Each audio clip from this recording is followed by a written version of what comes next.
Hi guys, welcome and thanks for joining me. This is Kat from the Anthropics team. In this tutorial I'm going to be showing you our new Sky Reflections tool. Hopefully you've already downloaded the image. If not, head over to Unsplash using the link in the blog and download that now. And hopefully you've also got the LandscapePro 2, either the free trial or you've got your own version ready to go. So once you've got that ready, let's open up an image. There we go. So here we go. So this is our image from Unsplash, which hopefully you've got open on your screen now. If you've not used Unsplash before, I really recommend checking it out. It's a really great stock photo website. There's some really talented artists using it, and I would recommend having a look through for any stock images you're looking for. Okay, so the first thing we're going to do is we're going to label our picture. So here are your labels over here, and we're just going to pick them and drag them onto the image. So we'll start off with the sky. We'll obviously use water. I'm going to label this area as mountain because I think that's probably the closest to what we've got here in the picture. And then this is our new label, which has just been released with LandscapePro 2, which is sky reflection, and this is what we're going to be looking at today. And we could label trees and things here, but I think mountain will probably do, and really keeping your number of labels to just the minimum number, just the things you want to edit, is the best way to go. So I'm going to leave it at that, and I'm going to press continue here. And as you should be able to see now, the software has tried to determine which of these areas of the picture belong to which label, and it's done an okay job with some of it, but we're going to have to go through and make some changes. So I'm going to go through and do this now. Follow along with your own image. It's possible that it's selected slightly differently on yours. Once you've got it selected, we can go ahead, so you can skip through me doing this, or you can watch through and see what I'm doing as works best for you. So the main tool for this is the pull tool, and basically what we can do is we can drag areas of the picture down, and the mask will be applied to the area that we're dragging. The harder you pull the drag, the bigger an area it will usually select, so I like to zoom in and drag in like so. Now you can see this is actually labelled this whole thing as sky reflection, which we don't want, so I'm just going to drag this mountain label over onto here, and up here, and down onto this section here. And you can see also it's labelled this whole section over here as water, which we don't want. But if I click on the mountain tag here, it'll lock that selection. So now anywhere on the picture that I drag will be labelled as mountain. Bring that on like this. This is all going to be water over here, so that's pretty much fine. We'll just drag this little section over here that it's missed. As you can see, it's trying to select this bit now as mountain, so I'm just going to unlock that and drag our sky reflection back in. Okay. So we've got the water section over here. We want this to be mountain. As I say, feel free to skip this part if you like and just go on with editing your own image. So there's actually a couple of other tools we can use to make the editing easier. One of the new ones that was just put into LandscapePro 2 is the Smart Brush, and I actually really like this tool. I've found that it's made editing a lot easier. So, for example, I'm just going to make this a little bit smaller because we're working on a detailed area. So this is our water section here, and I want to select this bit as water, but I don't want to take off too much of this area. So what I do is I just use the Smart Brush, and I just drag it through. And you've got a couple of options here. You can do solid opaque, feathered translucent, or everything inside. Everything is inside if you just, for example, want to paint a big area really, really quickly. That's very useful. Otherwise, I use one of the other two options. So we'll just paint in here. You can flip back to the original image to have a look by clicking up here, or you can also hold the Enter key on your keyboard. Let's see, let's get all of this bit in here.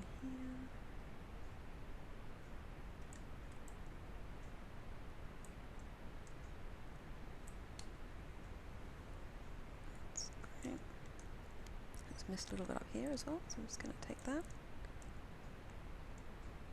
I think I might actually use the translucent selection and just take in, if I can get it to, let's start with this and get some of it done. just going to take over some of this selection just here as well. And now if I switch to this, I should be able to extend that a little bit. There we go. It's just where the reflection of what we've called the mountain is in the water, because I think that we'll want to use some of the water controls in that as opposed to making it purely sky reflection. Great, so I'll just take this up here as well.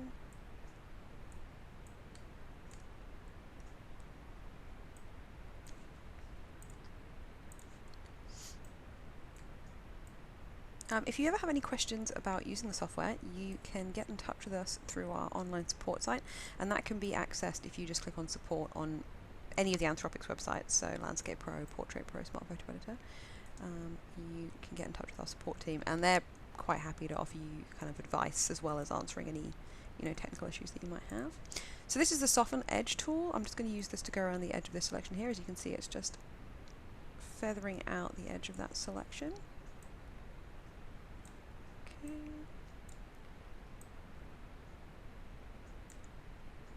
Great, that looks fine.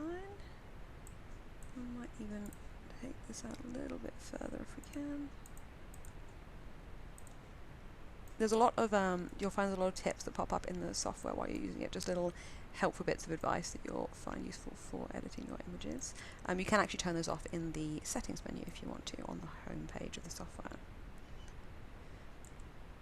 Alright, that's actually not quite what I want. There we go. Okay, so zoom back out again and just tidy up a couple of these edges a little bit.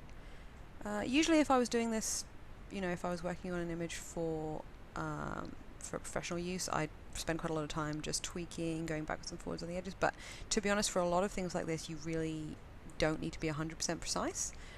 You'll find you actually probably get quite good results even if you leave things a little bit inaccurate. Okay. I find when I'm selecting the areas, switching backwards and forwards, just using my return key to switch backwards and forwards between the original image and the selection is really useful for letting me just determine where the edges of things are. But you can also, once we get past this stage, there is actually a button for doing that in the software as well. But let's say that is fine for now. We can come back and finish off any bits that we've missed later on.